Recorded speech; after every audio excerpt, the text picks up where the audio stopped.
Connaissez-vous la fabuleuse histoire des bas ? Maison Rouge, cette ancienne filature de soie inscrite au monument historique, nous propose un voyage dans l'industrie de la bonnetterie à Nîmes et en Cévennes.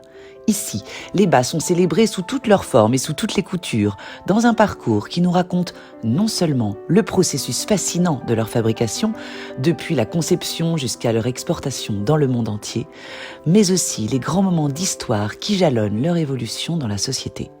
Car si aujourd'hui le bas est assurément associé à l'univers de la féminité, il n'en a pas toujours été ainsi.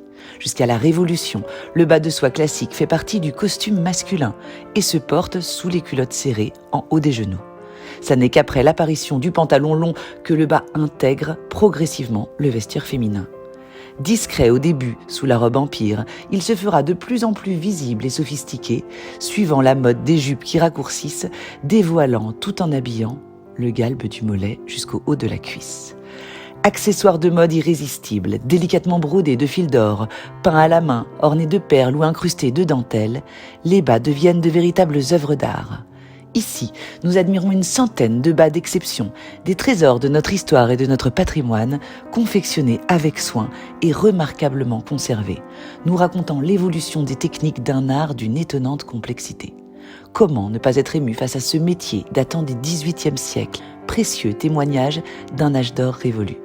On apprendra d'ailleurs que c'est en 1589 que le pasteur anglais William Lee inventera le premier métier à fabriquer des bas. Sa complexité est telle qu'il faudra près de 70 ans avant que les Français réussissent à copier ce métier mécanique. Des bas rouges incroyablement préservés datant du XVIIe siècle aux nouvelles générations de bas sexy et audacieuses produites dans la région, en passant par des pièces d'un raffinement inouï nous rappelant les étals des grands magasins du XIXe siècle, nous nous laissons porter avec bonheur par cette fascinante histoire du luxe et de la mode à la française. Ne manquez pas, lors de votre visite, d'aller découvrir la filature historique de Maison Rouge, qui met en perspective le travail incroyable réalisé à l'époque par ces artisans de l'ombre, filant avec une infinie minutie la soie des vers, l'or des Cévennes.